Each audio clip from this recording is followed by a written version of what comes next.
Assalamualaikum warahmatullahi wabarakatuh. Perkenalkan, nama saya Iska Titayira. Saya dari KM4. Di sini saya akan menjelaskan tentang sejarah perkembangan bahasa Indonesia. Langsung saja kita bahas dari mulai pengertian. Bahasa Indonesia merupakan bahasa resmi bangsa Indonesia. Dalam setiap peradaban manusia, bahasa selalu hadir di tengah-tengah mereka. Bahasa dan manusia merupakan satu kesatuan yang tidak dapat dipisahkan. Hal ini dapat dilihat dari bagaimana bahasa bertindak sebagai suatu media yang membantu manusia dalam kehidupan sehari-hari. Bahasa yang hadir dalam suatu kelompok masyarakat merupakan hasil dari interaksi antar sesama manusia yang ada di tempat tersebut. Hal ini juga berlaku bagi bahasa Indonesia yang telah tercipta bertahun-tahun lalu dan mengalami perkembangan yang begitu signifikan hingga saat ini. Selanjutnya, kita mulai dari sejarah. Perkembangan bahasa Indonesia lisan maupun tulisan berkembang mulai pada saat terbentuknya Sumpah Pemuda, yaitu pada tanggal 28 Oktober 1928.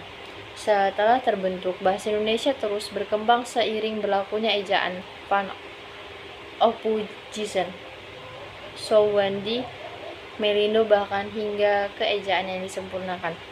Beberapa contoh sederhana bagaimana bahasa Indonesia dengan pesat mengalami perkembangan. Bahasa Indonesia yang telah dikenal oleh khalayak umum merupakan bahasa Melayu yang menjadi lingua franca atau bahasa perhubungan di Nusantara. Bahasa Melayu telah ada dan digunakan terlebih dahulu.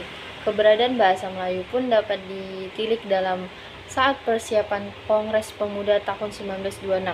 Para pemuda mempermasalahkan tentang sebutan Bahasa Persatuan Indonesia.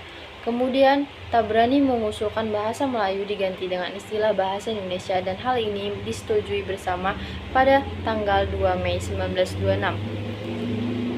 Badan Pengembangan dan Pembinaan Bahasa, Kementerian Pendidikan, Kebudayaan, Riset dan Teknologi, dalam laman resminya telah tercantum bahwa bahasa Melayu telah berada di kawasan Asia, dan khususnya Asia Tenggara, sejak abad ke-7. Pernyataan ini juga tentu didukung oleh adanya beberapa prasasti seperti Prasasti Talang Tuo di Palembang, bahkan Prasasti Karangbrahi di Jambi. Keberadaan prasasti-prasasti ini telah ada sejak tahun 680-an. Perkembangan bahasa Indonesia selalu memiliki keunikan tersendiri.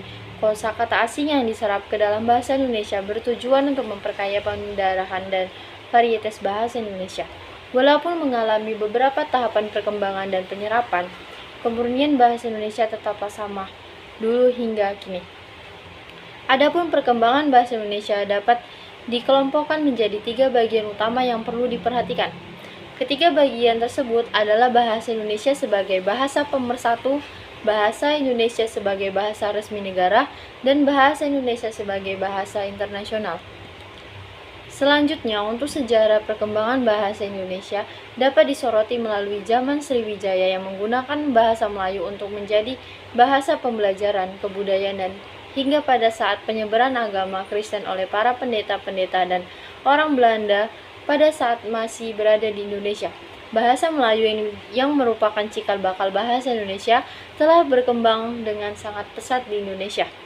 Bahkan sebelum bahasa Indonesia pertama kali resmi diumumkan pada Sumpah Pemuda, bahasa Indonesia sejak dahulu telah membentuk bahasa dan mempersatukan keberagaman yang ada di Indonesia, yang memiliki tingkat kemajemukan yang sangat tinggi. Selanjutnya, ada fungsi bahasa. Bahasa pada dasarnya adalah media untuk berkomunikasi, ternyata memiliki eksistensi yang lebih lagi. Bahasa mencakup hampir seluruh lapisan masyarakat, bahkan kebudayaan itu. Banyak sumber yang mengupas fungsi bahasa Indonesia, salah satunya Arifin. Kedudukan bahasa Indonesia memiliki fungsi berikut.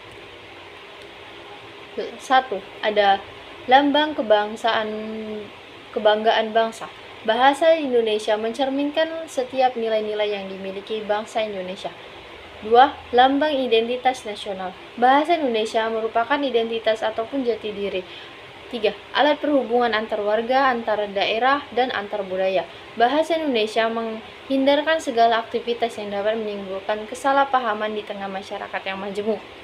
Alat pemersatu suku, budaya, dan bahasanya. Bahasa Indonesia mempersatukan setiap suku-suku di Indonesia yang memiliki bahasa dan kebudayaan yang berbeda.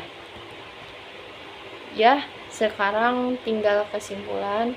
Kesimpulan dari materi ini bisa saya katakan, bahasa Indonesia yang merupakan bahasa Melayu yang telah berada di Indonesia sejak tahun 680 membuat Indonesia menjadi lebih kokoh.